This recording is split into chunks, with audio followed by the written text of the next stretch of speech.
So because of last week's video, and just a disclaimer, my name is Brittany Simon. I do philosophy through pop culture. This is a stream channel, which means sometimes I don't pre-watch content. It means sometimes you watch a video of mine that's been clipped and it hasn't got all the disclaimers. So if it's important to you, I'm West Asian. My parents are from Iraq. My family's from Iraq, and I'm queer, right? And I use all pronouns. I don't know if that's important, but sometimes it feels like when my clips find a certain part of the internet, there's just like a lot of assumptions being made. I'm also a leftist, anti-capitalist, and I think that we need to do so much work to dismantle the big three: patriarchy, white supremacy, and capitalism. Okay, so that's where I'm at. And this is a philosophy channel, which means that you can liberate your spirit without liberating the world. Because if we waited for the world to liberate itself before we could liberate ourselves, we would be dead. So I don't think you should die before you liberate yourself. Okay, with all those disclaimers in mind, I'm gonna go through a couple of the comments I wanna highlight from my last video. And then I want to use Franchesca Ramsey. Wait, does Franchesca go by Ramsey still? Yeah, Franchesca Ramsey has this really great video that they just put out. I think Franchesca's her. Yeah, because she's a lesbian, right? So Franchesca, who I've actually seen live at VidCon, very nice person, great content creator, actually just recently did a video about kind of media literacy. And I think that's majorly at play here when people come across my content and don't know what's going on, or they see a stream clip and don't know it's a stream clip, or they come across a video essay versus a commentary video and they don't know the difference, because there is a difference. And we're going to get through her video today. It's a very short video, but it's very, very important that you understand, like, when you see something, you as the audience member if you want to, of course, have a moral obligation to know what you're viewing before you add to the conversation. It's like if we're having an in-group conversation with queer people and the straight people want to have, like, unless you are LGBTQIA, like, this isn't for you. And sometimes I do think because we're in a public space, everyone thinks it's this conversation is for them, but not every conversation is for you. And so, like, you have to kind of read the room a little bit, which I know can sound ableist, but, like, consider people's feelings is another way to say it, right? So I got this comment about my video about shame. This is where the miscommunication came in. They said, I think maybe this is not what you meant, but your title and the statement, shaming people is bad, is quite extreme. I think you mean a certain type of shaming, like shaming someone for something very unrelated, like their looks. Because in your last videos, you were shaming people by saying certain people are philosophically evil. Basically, shame is the statement, I am a bad person. So saying you cannot shame someone means you cannot say you are a bad person. Since you do that yourself, I think you are not against shaming, just certain kinds of an extreme shaming. So the statement shaming is bad is maybe too extreme, and maybe many in your audience are confused. I would say most of the people in my audience were not confused, and people who found my video randomly were confused, and some of my viewers were confused, but generally I felt like my core audience got it. I said, I don't think we're using the same definition of shame. Observing someone's behavior and calling it bad isn't shame. It can be stated through shame, but it isn't always. There's different kinds of judgment. As an example, judgment as a form of wisdom and judgment meant to condemn. Words have different meanings. They said, oh, I see what you mean. My definition of shaming is an act done to make another person feel shame, which Brittany Simon is against. I have the suspicion, though, that saying someone is a bad person, either to said person or with the wish for said person to hear those words most of the time psychologically, is the act of shaming. I think making an observation is a tool of survival. We have to discern who is safe and unsafe for us. We have to discern who is safe and unsafe for our communities. Somebody I went back and forth with, but I can't find their comment right now, was also talking about, like, you know, firing Nazis from their jobs or firing bigoted people from their jobs. Like, people shouldn't have to work with them. I said, that's not shame, that's boundaries. And I said, that's fine if you want to have those boundaries, but this is why I believe in universal housing and healthcare and all these other things, because if you fire Nazis and bigots from their jobs, who's going to feed their kids, right? Not to mention homophobes and racists come in all shapes and sizes. As a West Asian person, trust me when I say there's a plenty of racism in our community, plenty of homophobia and transphobia. Immigrants deserve housing and food too. So when you say things like, oh, bigots should all be fired from their jobs and they shouldn't be allowed to make money, you're talking about Black people, brown people, immigrants, trans people, gay people. You're talking about everybody. So when we make these statements, you have this image of a person that's bad in your head. When I say people are bad, I just imagine the planet, because everybody is bad and everybody is good, and some people are more bigoted than others. But you're sitting here and acting like our communities aren't always debating. The gay community on Grindr is infamously anti-Black. Like, gay men will write no Black guys in their header. We're talking about Black women on TikTok, white women on TikTok, Christian women on TikTok, talking about how they're not going to date bisexual men because they're actually just gay. Like, homophobia, like, we're talking about trans people, we're talking about, you know. So when you have these conversations and you're sitting here like, I'm going to shame an individual, shaming when has it ever worked? Maybe temporarily, but when has it really actually worked? So the question is, can society agree that certain acts are shameful? Yes. Can you as an individual attack another person and shame them in the hopes? No. Can you make an observation? You are doing a bad thing according to my values. Yeah. Can you ask to infiltrate the school system with the 10 commandments to shame non-Christian students? No. Like, can you shame homosexual kids or gay kids or trans kids or whatever? No. And like, that's the thing, is like, your belief system is yours, my belief system is mine, but we live in a society and we need to figure out how to live together. And if we're these people who are deconstructing, introspecting, then I do expect some of you, all of you, not the ones in my audience, maybe the people finding it, that like you have to do the work to ask yourself, why do I think I have a preference for this type of person over this type of person? Keep in mind, a preference is saying I like everything available, but I prefer this or that. It's, you know, and even then preferences are for food, not for people.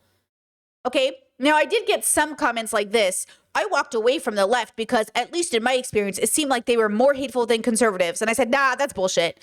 It's impossible for that to be true unless you're really going through it. I really do recommend therapy for that. And then they rolled their eyes at me. Look, you are not going to see more bigotry on the left. What you will see on the left is higher standards and bigger boundaries, stronger boundaries. But it will feel, if you are in a deconstruction journey from conservatism, yes, you will feel judged by leftists because they're judging you.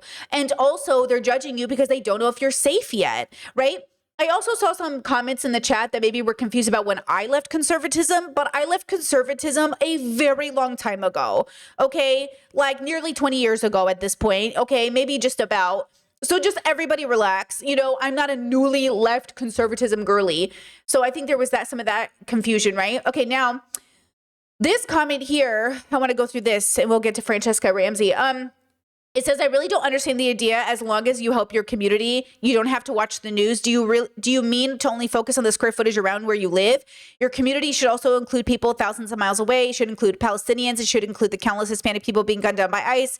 It should include black and brown people being abused by cops. It should include the victims of Sudanese genocide. Don't doom scroll because it makes you ineffective. But for the love of God, please stay informed. Watching podcasts and random independent streamers who are, by the way, not trained journalists is not always going to get you the full stories. Unlike articles, they insert a lot of dark woke. And unlike articles, they insert a lot of dark woke. What you're saying is a bad thing. Please look out for each other. There are some great international non-Western news sources I think everyone should be reading to stay informed and about the current several genocides happening right now. Okay. I liked the comment and I hearted it. I said, hey, I agree with you. And there's always an and in a world full of 8 billion people all going through their own struggle. Example, local communities that are struggling in hometowns and fighting direct issues that no one cares about, and they're the only source of information, could dedicate their whole life to fighting for clean water and literally not have the spoons to do much else. It's not that they don't care. It's that no one can do all of it. We need to work in large and small teams to accomplish goals. Sometimes that means focusing on your local issues while thinking and caring about others, but we're talking about focus. We can't be everywhere, even if we are aware. Staying informed is a spectrum, and some versions of it are a full-time job that people can't do right now. Again, this isn't a suggestion to say ignorant. It's a suggestion to do less bad by focusing on the good you can accomplish. Because you know what happens? And this is what happens when I exist in this space. So if I never cover the news, oh, Brittany just covers drama. If I just cover the news, oh, Brittany never covers it. Brittany's not good at her job. Brittany's doing politics. You are never happy. We have to accept that, philosophically speaking, you are never going to be happy until you let go of the bitterness and angerness in your heart. You are never happy. No matter what we do, no matter how we show up, you're never happy.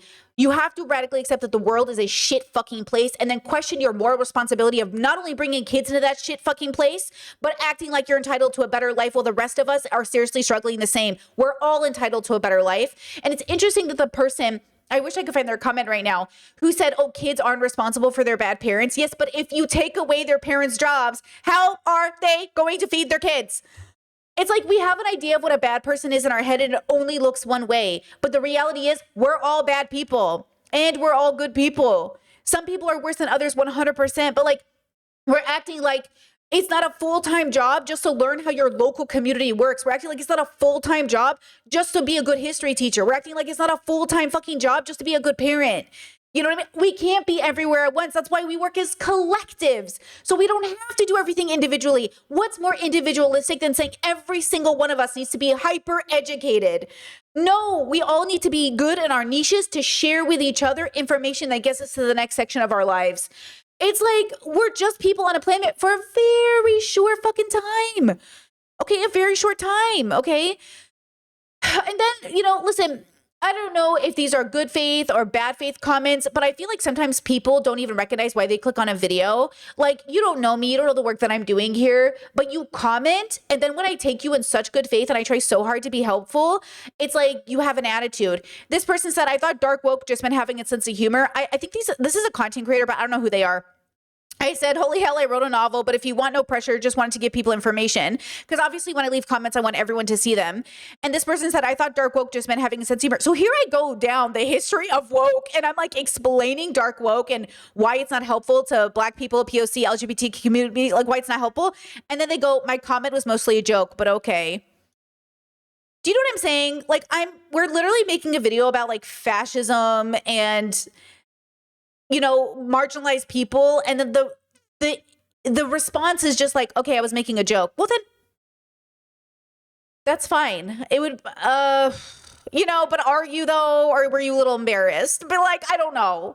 Cause like, I guess. Okay, next. This is the one I want to focus on. I said, policing how marginalized people, especially Black and those of Middle Eastern descent, show anger and common liberal tactic. I hope you realize that's how it comes off. Again, I know people don't know I'm West Asian. I know people see me and just go, oh, this is a white girl. But I need you to know that West Asian people come in white and brown. We are white. Like you're doing this thing where it's like, oh, Middle Eastern people aren't white. What are we? Like, again, yes, we're white, but we also come in white and brown. Like, I just want people to recognize this. And this person at the end of it was really nice. So like, we're going to be nice to this person. Okay. But it's very frustrating to put all this effort into making content, to be a marginalized person myself, to like get out here and do work and read all these books and read all these articles and watch all these documentaries. And then you make content and then the same people you're fighting for come into these comments, and instead of seeing you as an ally, which by the way, maybe we differ too much to be one, but like I wasn't even talking about, I was specifically highlighting rich white women in my video, specifically talking about women who double down on ableism, fat phobia, men who use slurs, people who are arguing that we should call like ICE agents the N-word. What are we talking about? I tell you, don't give white people any room to say the N-word. Like, don't do that. And it feels like sometimes like we're so traumatized from the world. We're so trapped in the hatred that we don't even see an ally when we see one. And also that I am a potential victim of all of these things. Like we're acting like I'm not going to get picked up with the rest of them. You know what I mean? Like sometimes I think people forget that. Like I am not sitting in the straight white cis bubble. You know what I mean? That's not who I am. So it's like, do you see the flag in my corner? Even the fact that I use this specific flag is even more rebellious than the normie gays, right? So I get it. I'm never, ever, ever lecturing or tone policing people of color, marginalized people. Just like FD Signifier said, people are using that to make an excuse to use dark woke and to go around calling people slurs. I am saying don't call people slurs. Don't be ableist to get your point across. And I know I saw people saying, well, I'm a gay guy and I think it's okay to throw around slurs at Trump, or I'm fat and I think it's okay. Okay, I hear you that your individual experience is this, but if we're talking about moral consistency, you can't do that. And I know because I used to think that was good rhetoric as well. And then I was like, oh, you can't do that anymore. So I understand that I am sitting here and saying, like, I used to be you, and I'm saying, no. Okay, no. Right? Okay. Chat says people were very defensive and shoved themselves into criticism for something that wasn't for them. Well, and that's why I'm saying, like, I'm so empathetic to this. I hear, like, and I'm talking to my chat right now. See, that's even that. I don't know. People know. People are like, oh, well, you'll see in this comment, right? She'll tell you that, like, oh, you derailed, you monologued about things that weren't. I'm talking to my chat, guys. It's a stream. That's the perk of chat, right? I hope this person joins us for stream this week so they can, like, talk to me in real time. But, like, I'm not interrupting the flow of the video. I'm doing a live stream where I have a community and we're discoursing and talking and educating each other and giving each other resources. And it just feels like, imagine I'm having an event and somebody walks into the event and just starts yelling. And I'm like, do you want to come to the event? They're like, no, I just want you to know I hate your event. Even though we're literally fighting for them. better than I think these white men throw around slurs are, but I don't know. I guess they prefer these white men, I guess. Okay, they went on to say, Black Americans can speak for themselves, and I know they already did it in this comment section, but it also bleeds over to the general trans community as well. They keep... Who do they think I am? You know what I'm saying? Like, they literally don't know anything about me, so they just think I'm a cis white woman. It's like, straight. They think I'm straight. Like, what is this in the corner? Why do I have this flag in the corner? Do I need to write, like, gay on my forehead? Anyways, okay. They said, as well, certain responses get labeled as too much. I'm not defending the dark woke sewers and bigoted language many people use to shame and harass, but that's all I was talking about. That's literally this whole video. That's what that's about. Or who use shame and harassment escapades outside of politicians and billionaires. That is a problem with them being okay using those terms, not shaming in general. Certain behaviors should be ashamed. If someone is a Zionist, shaming them does actually send a message. Shaming them doesn't send a message. Like, they don't care. They are literally pro-genocide. They don't give a fuck. You think a rapist cares? You think a genocidal maniac cares? You think you're gonna shame Trump into changing?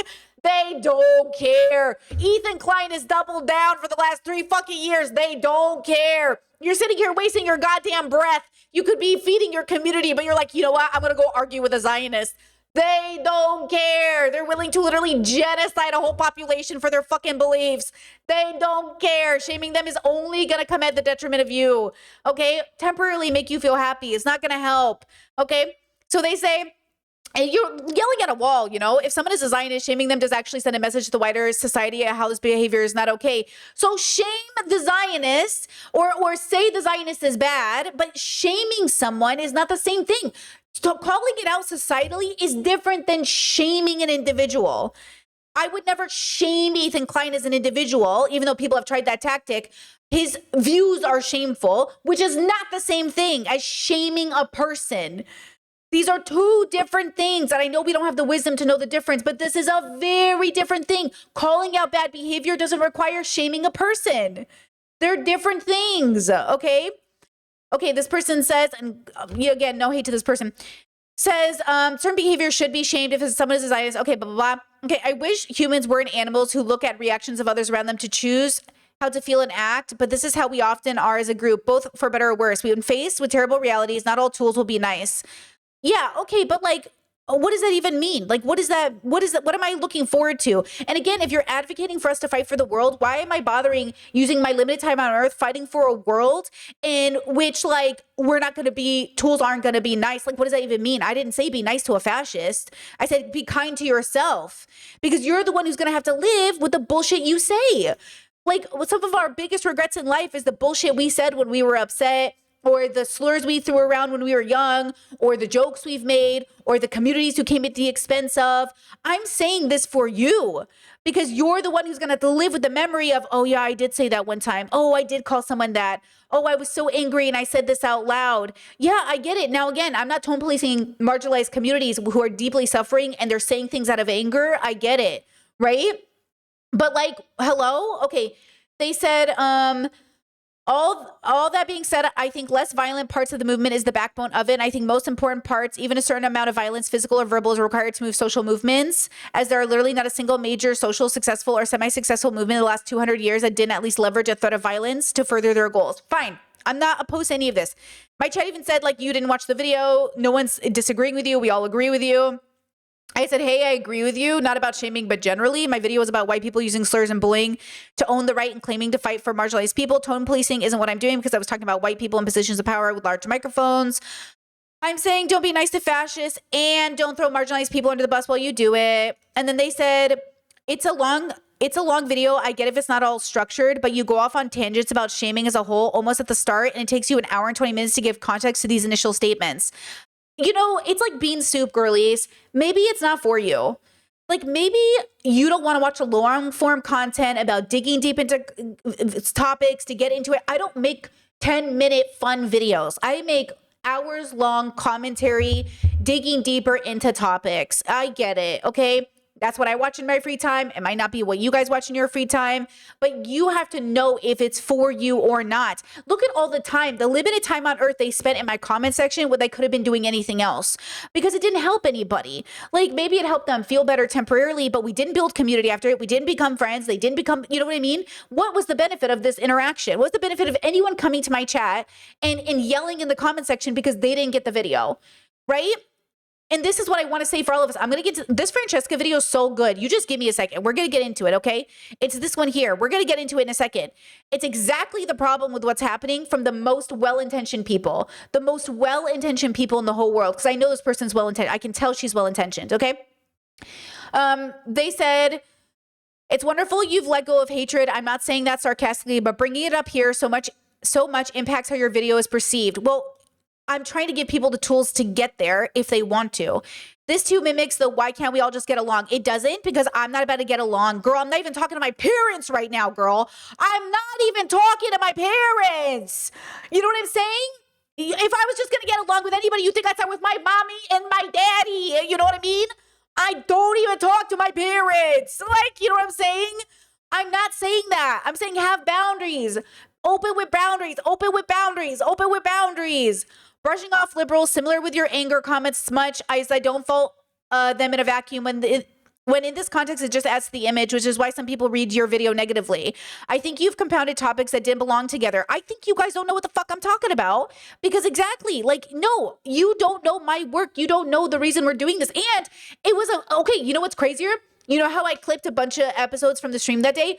I posted another video following this video and I had to block people in my chat who were like, wow, I can't believe you took the criticism so badly in this video. You posted a second video. It's a stream from the same day. I'm wearing the same clothes. I'm not responding to you. I didn't even know you were going to be mad at me. Like, this is what I'm saying. They don't know this. I can't tell if they're trolling. I genuinely can't tell if they're stupid or trolling. It's not a response video. It's a stream clip. I'm wearing the same clothes. How could it be a response video? The intro together with topics you chose to have small tangents about contribute to these topics. The hate part where you talked about not hating Trump, not hating anyone, about your journey should be a separate video. Your mom should be a separate video. I'm just kidding. I love your mom. I'm just kidding. I love your mom. Listen. Don't tell me how to do my fucking job. How fucking obnoxious to come to a disabled, marginalized community stream where she has made her full-time living doing what they want every day and then be like, you should make your content. You should make your content. How about that? How about you make content? I'll make content and then we can collab. It's so annoying how much work I put into this fucking stream just to have people be like, you should do it different. You should do it different. Like, don't tell me to do it different. Peace and love, peace and love, peace and love, you know? They said, let's see, the hate part. Okay, blah, blah. And then they responded to somebody else in chat, said, you were right. I stopped around the 50-minute mark at last time. I still disagree with a lot of the fire points, and I still find issues around shame. It's being discussed parts, but it definitely cleared up how the video appeared to me on my initial watch. I said, this is a stream clip. The vibe is supposed to be casual and for the benefit of the people who are in the community. New people will struggle to follow, but that's because it's a new space to them. It's like walking into a coffee shop who's having a discussion and just interjecting. Comment sections are like that. It's very hard to read honesty because I have to balance correcting the misinformation and correct the insults thrown at me. As a West Asian queer femme presenting person, I would never try to police how people feel. I want to offer tools for liberation that I think others deserve in this one life. I think it's really hard to be a good person and even harder to die one. So we're trying in this community using philosophy as the focus. I stream Monday through Friday. Hope I see you in the chat, okay? Damn. Fuck. You know, that's what I'm saying. Like, you live in a world where, like, you really make something for yourself. Okay, now, peace and love to this person, because I'm sure they're a good person, but Jesus fucking Christ. This follows the Franchesca Ramsey video that I just think was so good. She's so good. Okay, so I watched this on my own earlier. This is exactly my frustration with living in the world right now. Media literacy is at an all-time fucking low. And what's worse than that, you're going to justify the use of AI because, quote, it sends a good message. And you're not even going to this is the dark woke conversation. This is the AI conversation. Let's watch this video from Franchesca Ramsey because I think this is exactly my pet peeve with this narrative of like, oh, but it's for a good reason. I can be an asshole because it's a good reason. I can throw around a slur. It's a good reason. I can use AI. It's a good reason. Pause. Okay, here. And then after, I'm going to I'm going to show you a clip, and then after, I'm going to ask you 3 questions. So let's watch the clip. So now a black woman plays Helen of Troy in a movie, and white people scream, historical accuracy! Accuracy? You painted over black Madonnas for 1,000 years, you fucking morons! You don't want accuracy, you want your comfortable life! How could Alexander the Great be white if the Macedonians who were Greek were black? Could somebody explain that to me? I asked my friend Steve, he sells insurance. He said, I don't think about it. Rome rearranged spells more! I didn't make this up, that's an anagram! The Romans didn't just have melanated emperors, the name itself is a confession, Rome was a black operation! They won't make movies about the Moors, because if they did, white people would have no history to steal. They'd be exposed as the later rivals they are, so they give you crumbs. One black Cleopatra, one black gladiator, never the full meal, because the truth would set you free. It's pseudo just because you don't know it, that's fair. I don't know how airplanes work. But they still fly. You don't read about the Moors. You don't comprehend. You just talk. That's me at parties. Nobody invites me anymore. If you think Greece was white, go read Nature Knows No Color Line by J.A. Rogers. It'll show you the black nobility of Europe. Or keep your mouth shut. One or the other. Preferably both. The Trojan War was Moorish. Memnon had braids. Fucking braids! And Helen was melanated, but every painting looks like a Scandinavian wedding. Remember, Rome was founded by Etruscans and Sabaeans, Ethiopians from India. Italy's origin story starts in Africa and Asia, but they want you to think Caesar had a tan. He was Okay, I'm sorry that I made you watch so much of that. Okay, here's the questions. 1, did you know that was AI generated? 2, if you did, what tipped you off? Please. What tipped you off? Who knew it was AI? Obviously, I knew it was AI because I know all those motherfuckers are dead. Carlin's dead. Everyone's dead. Like they can't be talking about current history because they're dead. So obviously it's AI, but okay. Tell me in the comments, because underneath that viral video, there are so many people that didn't know that it was AI generated, are fighting tooth and nail to say that it's not, or they just don't care. Which brings me to my 3rd and final question. If people like the content, does it matter that it's AI generated? Yeah, it matters a lot. Let's talk about it. Hi, I'm Franchesca Ramsey, your internet big sis, and media literacy is my latest hyperfixation, especially when it comes to AI generated content. Media literacy is defined as the critical ability to analyze and evaluate media in various forms. It empowers you to decode hidden messages, spot misinformation, and understand how content influences behavior and society. And this viral clip is a perfect example of why media literacy is so important. My friend Londale Jr., who is a fantastic comedian and stand-up coach, sent me this as a DM on Instagram with a long message about how pissed off he was that 3 million people had shared this clip and didn't know that it was AI or just didn't care. One look at it, it's obvious to me, like their faces are melting. That's not Chris Farley. Sorry to that man. I do not know that man. So this clip features George Carlin, Norm Macdonald, and melty-faced Chris Farley seemingly commenting on the racist backlash to Lupita Nyong'o being cast as Helen of Troy and Okay, so just really fast, how this relates to my beginning monologue, right? It's like we are doing so much work to combat misinformation, to combat like you're getting this wrong, and or if I'm getting this wrong, I'll correct myself. But you as the audience member have got to process how you're consuming information. When I see educational videos on TikTok, I right away go, hold on. Now, sometimes I'll share it in the Discord and I'll be like, look, I haven't watched this yet. I don't know. Or sometimes like my Discord will be like, ooh, our bad. We shared something. We'll delete it. Oh my God. Like we try to, there's so much misinformation. But even more than that, it's the justification of saying, well, the ends justify the means. And I'm saying, no, the ends do not justify the means. This isn't well, that is very patriarchal. But like, this is why I love this video, is because it was such a, this is why I love content like this. Because it just like recenters me about like, okay, I'm not the only one frustrated with how audiences process the content. It's like, especially when your hyperfixation or your special interest right now is media literacy. It's like, I'm doing philosophical, like ethics literacy. Like basically I want you to be consistent with your ethics. I want you to know, like even that conversation around veganism, I saw comments on my video that were like, well, what does a morally significant difference even mean? I'm like, okay, that's fine if you don't know what that means, but do you know that you don't know what that means? And do you know how weird it is to have a conversation about morally consistent and then you come in, you don't even know what morally means? You know, it's very difficult to know who is watching and who's understanding the words and how much I have to. This is why when people say, Brittany, what philosophy book should I start with? Habibi, you don't even know what morally means. How am I supposed to recommend, you know what I mean? Cat in the Hat. You could start there. Okay, like, where am I supposed to start you? You know what I mean? And then you come in yelling about how like, oh, you're ignorant. You don't know shit. You don't know this. Like I'm not trying to be smarter than you, but it's very difficult. You know what I mean? To know where I'm supposed to start again, my core audience, genius, smart, fantastic, A+, honestly, best people on the planet. You know what I mean? People who randomly find my videos and got a big fucking mouth, really just, especially the men, I got The amount of men who showed up in my chat this week, I had to block so many of them. Okay, again, I always want to fight for marginalized people.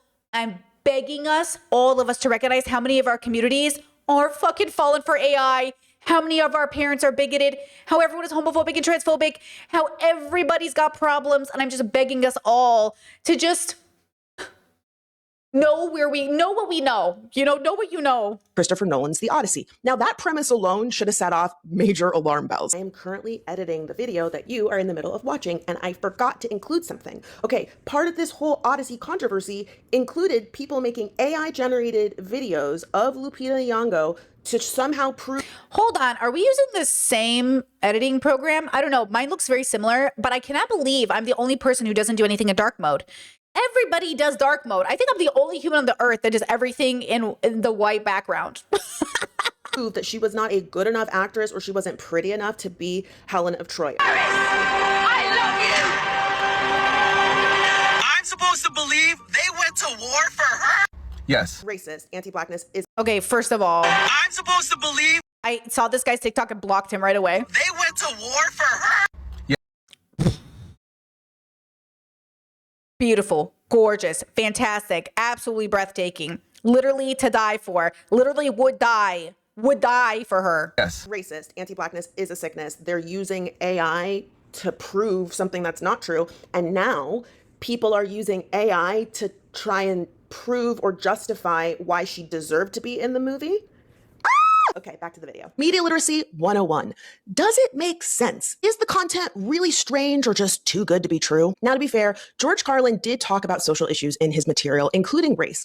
But Chris Farley, Mr. I live in a van down by the river. was not talking about race in his material. Next media literacy tip, ask your Also, a lot of you probably, I saw chat say that they don't know who these white men are. Not only you might not know because they're white, but you might not know because they're dead and old.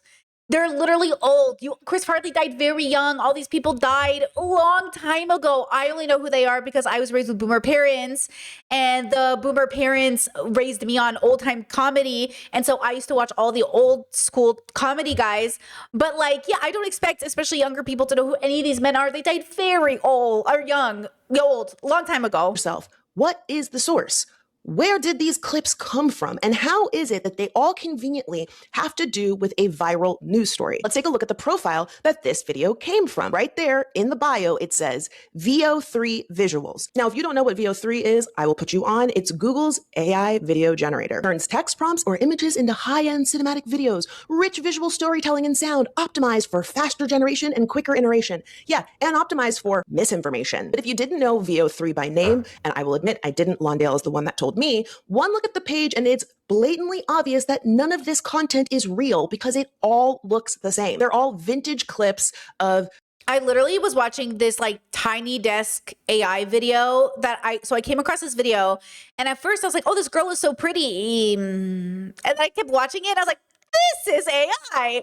And then I went to the comments and everyone's like, you're so amazing. I love your music. When can I hear it? I love Tiny Desk. And I was like, and then one of the comments was like, guys, this is literally AI. I was like, it is literally obviously AI. But for just a second, like if you go like this, it doesn't look like AI. But if you just look at it long enough, you're like, this is definitely AI, And so again, like I think the lack of curiosity, this goes back to the curiosity thing. You say you're curious, but do you watch 20 TikToks of the same creator to make sure you know what's up? Or like, do you deep dive into somebody's, like if you hear something, you're like, I don't know what that is, let me look it up, And listen, I have an ADHD partner, and I'm telling you right now, one of the jokes about having an ADHD partner is if you talk about something and if I say the words, I don't know about that, they go like this, they go, and I was like, wait, and like we'll be eating dinner, we'll be in the middle of a food video or something, and I was like, oh, I don't know what that is, and he'll be like, and then he'll start Googling and he's like, look, and I was like, oh, and then we'll start watching like 10 videos on the topic that I said I don't. So be very careful when you say I don't know in front of ADHD,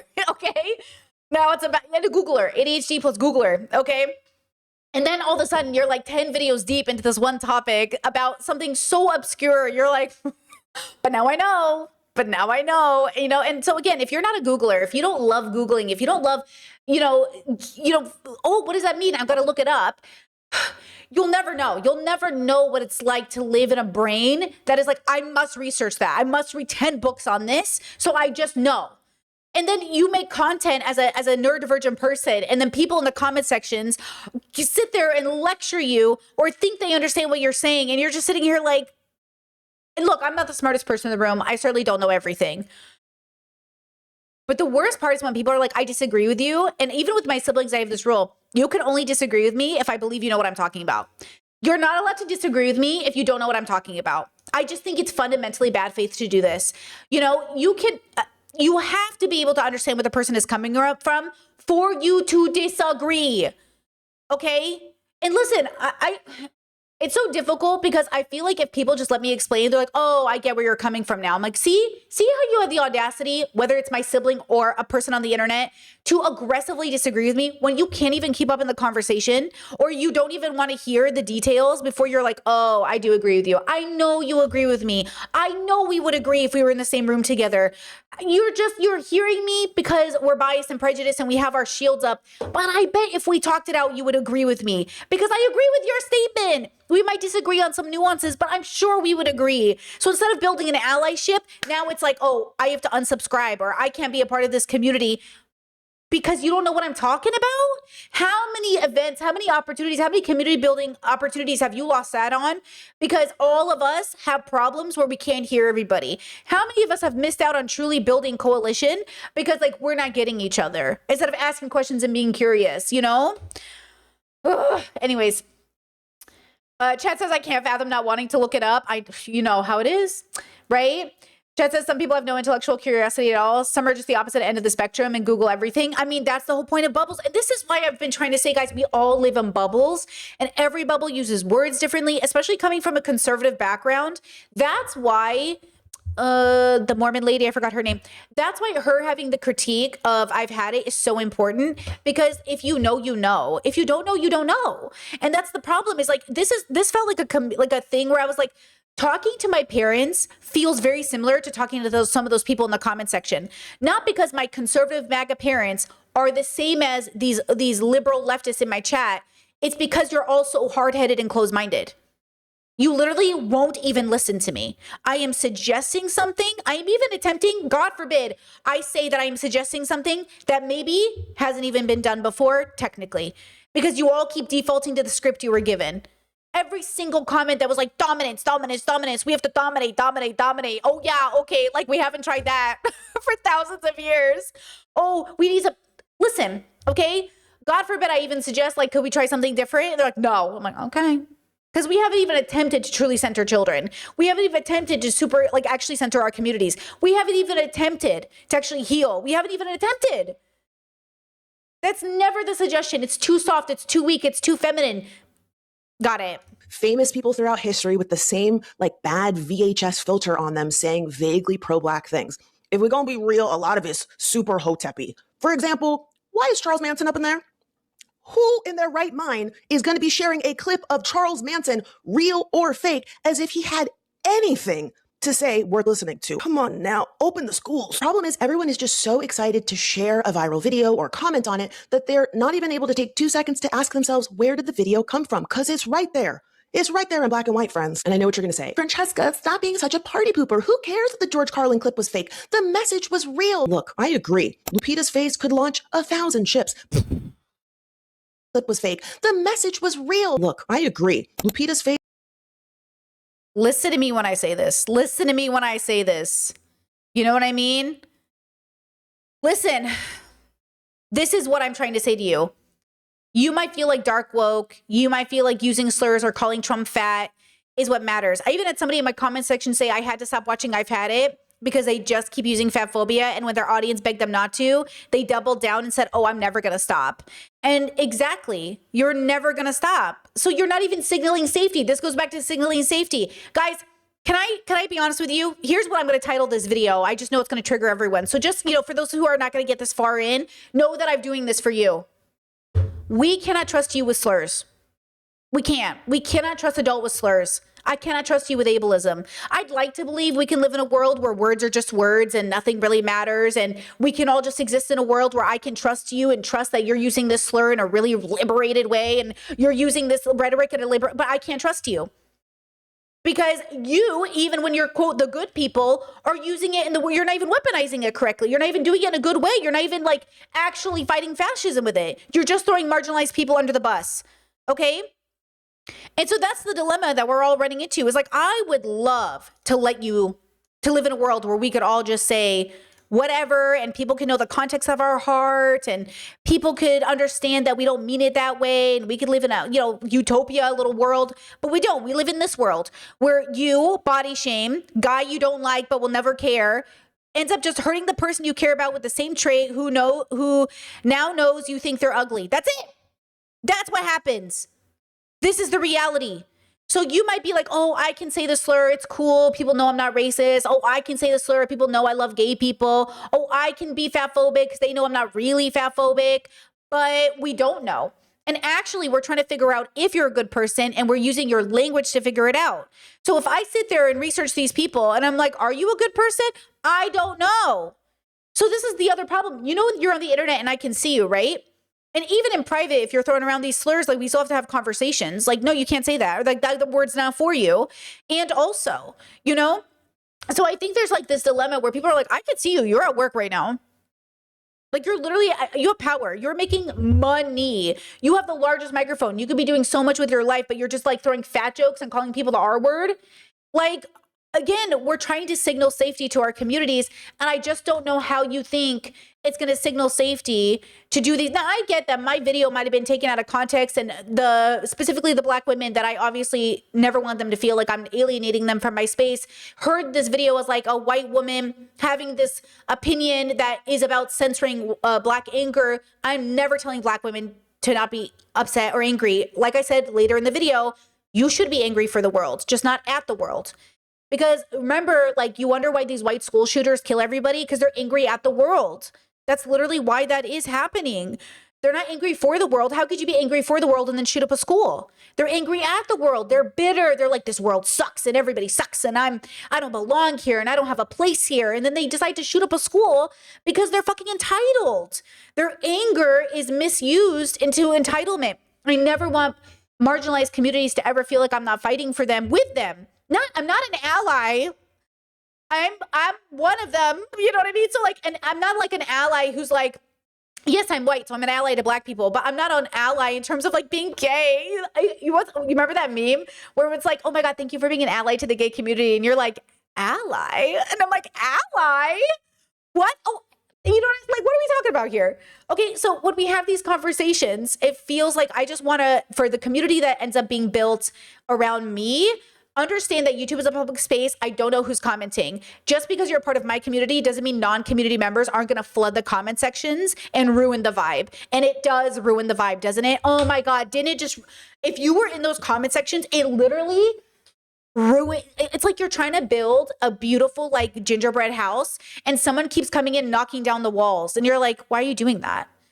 That's what it feels like. It feels like we're really building stuff. We're like healing ourselves. We're like literally becoming better activists and better like community members. And then somebody comes in and like knocks down our gingerbread house. And I'm like, what are you doing? They're like, this is the right way to be liberated. And I'm like, they knocked down my gingerbread house. That's what it feels like. But I think some of them are coming in good faith, definitely. And I think some of them are just cranky. And I think some of them were also putting Bible verses in my chat. So I also block those people. Okay. Could launch 1,000 ships, but I don't need an AI-generated video to back me up. And this leads me to my next media literacy issue. Confirmation bias. This is one of the things that's making it harder than ever to dispel misinformation. Confirmation bias is the tendency to process information by looking for clues that confirm what we already believe. I saw so many comments saying, this is the kind of AI I can get behind. It's Exactly. This is the kind of use of slurs I can get behind. This is the right kind of bullying I can get behind. This is the right kind of throwing marginalized people under the bus I can get behind. Not real, but it could be real. And that, my friends, is a very slippery slope, because by that logic, that means that anybody could AI generate a video or a photo, and if it appeals to someone, if they believe that it's real, or it demonstrates a scenario that could be real, suddenly that's okay. That don't make no sense. Come on now. Here's a recent terror. Terrifying example. There were a group of students that used AI to make nude photos of their teacher and then post them online and share them around the school. And the next message said, the kids at your school have nudes of you. And at that point, I laughed because I don't have those photos. So I was like, oh, they're not, no worries, this isn't a thing. And I said, send it to me. And when I got it, I was absolutely stunned because it was so obviously my face. And if I didn't know what I looked like, completely nude, because the photo was completely nude, I would have thought it was me. Her kids ended up seeing those photos and they even thought that they were real. Now, look, I don't know that teacher's business, but I'm pretty sure she's been naked before. So using that faulty logic that a lot of people are using to dismiss AI generated content, it could be real. So that's okay. No, it's not okay. It's not okay to disseminate non-consensual photos or videos of anybody. And I am side-eyeing the students, their parents, and the school for not protecting that teacher or doing more to punish those nasty kids. And while this clip of George Carlin, Norm Macdonald, and Chris Farley may seem harmless, it's not, because they were real people, and it is disrespectful to them, their families, and their legacies to put words in their mouth just because you aren't funny enough, smart enough, or creative enough to come up with something on your own. This is what I want to talk about. This is why I'm annoyed when people come into my video section. I'm a full-time creator telling me how to do my job. How about you do it and that we can do it together? Because that's what's happening. Instead of you getting out here and putting your face and your name on the line and your image on the line and your family on the line, you sit here and come into comment sections and say like, you should make better content. You should make better content. Okay, you think we don't need better voices out here? You don't think every single one of you could be again, I'm not literally saying it. I'm saying, think about what you're saying when I'm already in a position of putting myself in a very uncomfortable position, given that I am a queer person, given that I am gender fluid, given that I am West Asian. Like, I'm already putting myself in a very uncomfortable position. Like, why do you think I haven't been to America in a few years? Because I'm worried about getting picked up at an airport. And I'm like, And look, I'm very lucky that I don't know. I had to, my story's a little bit different. It's not like I escaped America or something. I just moved where my partner was because immigration was too hard in the United States. But that's the other thing. I'm in the position I am because I'm trying to live the best life I can while helping my communities. And I didn't know I was going to end up in Europe. Obviously, I didn't know I was going to end up marrying a European, but here I am. The point is that we're already a neurodivergent, disabled, queer couple. Like, we're already in this position of being a very, against the norm, even in Croatia. Like, we understand, just like, you know what I'm saying? Like, the weirdness of knowing internally that, like, the world isn't on our side. And yet we're going to sit here and live our best life and be out here and try our best to live a good life and encourage people to do the same. But it's not like, that, again, this idea that we're not going to be picked up along with everybody else is just like a frustrating narrative. We're fighting for marginalized people to not always be the butt of the joke. I'm fighting for us to not always be, and I see this as somebody who used to use, fatphobic language or say the R slur or do all these things. And I understand. I remember watching Stephen Colbert years ago, and I remember stopping because he wouldn't stop being fatphobic towards Trump. And I was like, bro, I just don't get what we're doing here. We shouldn't be mocking people for being fat. Like, I thought we deconstructed this. I thought we were introspective. This is what I'm saying. I can't trust you to make a fat joke. I don't know. I don't trust you. I don't trust you to throw around a slur. Like, I don't know you like that. And I don't even think the world should assume, hating Trump is a low bar, guys. White supremacists can hate Trump. Okay, a rapist can hate Trump. A homophobe can hate Trump. Hating Trump is just like the basics, okay? Or not hating Trump or hating fascism. Like, okay, you can hate fascism and still be a homophobe. You can hate fascism and still be anti-black. I don't know why, like, people aren't understanding this is why I say the conversation we're going to have secondary to this about marginalized people looking down on other marginalized people, like women not wanting to date bisexual men and not realizing it's homophobia and refusing to accept it and using arguments like, oh, so is it transphobic for a straight man not to date a trans woman? Yeah. Next. Like, yes, it's the same reason it's ableist not to date somebody who's disabled, because you're not thinking about why. Again, why? It always comes back down to why. People think they're deconstructed. People think they've done the work. People don't understand it's ongoing forever until the day we die. But also, like, they think because they've struggled, it's enough. I used to think that too. I used to think my struggle made up for unlearning propaganda. I used to think, oh, well, I'm a marginalized person. I'm a gay person. I'm the first person to come out my family. I am so marginalized. What do I have to even unlearn? So much. I'm still unlearning to this day. But I think when we're so like, when we're the black sheep in our family, when we're so ostracized by our community as it is, we really feel like we're the most woke or the most informed or the most educated, which is so valid personally. But when you take it out into society, you take it out into community, you kind of realize how much you have to unlearn. Like you realize like you don't know as much as you think. And that's all of us, right? Okay, let's finish out this video. That's actually real. And it doesn't just stop there. We have seen countless powerful people, including the pedophile in chief, using AI to spread misinformation that has real consequences. And I'm not telling you this to shame you or scare you. I'm saying it to inform you because we all owe it to ourselves and each other to be smarter about the things that we share and see how she said, I'm not doing this to shame you? Same. I'm not doing anything I'm doing to shame you. I don't think shame works. You know, I think as a society, we can shame behavior, but as individuals, I'm not trying to shame you. I'm just trying to let you know, with all of your good intentions, it seems like this is happening. It seems like though you think it's just a preference not to date bisexual men, it's actually just biphobia. I think that if you break it down, there's a nuance to it for sure, but the nuance doesn't come from people who think bisexual men are dirty because they're gay. That's just homophobia. That's 1980s homophobia. You know what I mean? And so again, when we have these conversations, like I'm never doing it to shame you. I want to believe that with the right tools and education, we can all get better and we can all be kinder and more compassionate. consume online. Whew, okay, it has taken me multiple takes to get this, and I feel really good about that one. So I'm going to wrap here. Thanks for watching. If you enjoyed this video, please subscribe. We did love the video, and let me make sure to link, of course. And you can see Franchesca also on TikTok. Franchesca's like an OG creator. If you know, you know. And I think this video is just so perfectly timed for everything we've been talking about on this channel. Like, it's not about shaming you. It's about recognizing like how much all of us have to learn. And it's so much, guys. It's like never ending. And especially on the internet where everybody has a hot take, including me. Don't put me up on a pedestal. Watch my video. Like, it would be better if people watched my videos in some ways and just really sat with what I said and then commented, or maybe not even commented. Because once you comment, you put your name, your username, your words out into the public, and now people have to consume and read them. And look, that's okay. It can be okay. I've definitely said things I regret, and now they're out there in the world, and that sucks. And also, sometimes for the benefit of yourself, it's okay. I learned this too, like who not to reply to, when to say, you know what, sounds like we're not communicating correctly. But just like free yourself from the need to automatically like assume you know everything that's happening, and give yourself a chance to ask, do I understand what's happening? Am I reading the situation correctly? Am I activated on the first watch? Should I watch a second time when I'm not activated? Could they be saying something I'm not processing? Or no, do I know exactly what this is and it's bullshit? I'm going to call it out. Because you could just see something that's bullshit and call it out. That's also valid. Okay? All right. With that said, I'm going to wrap up with saying this. I don't trust you to say slurs.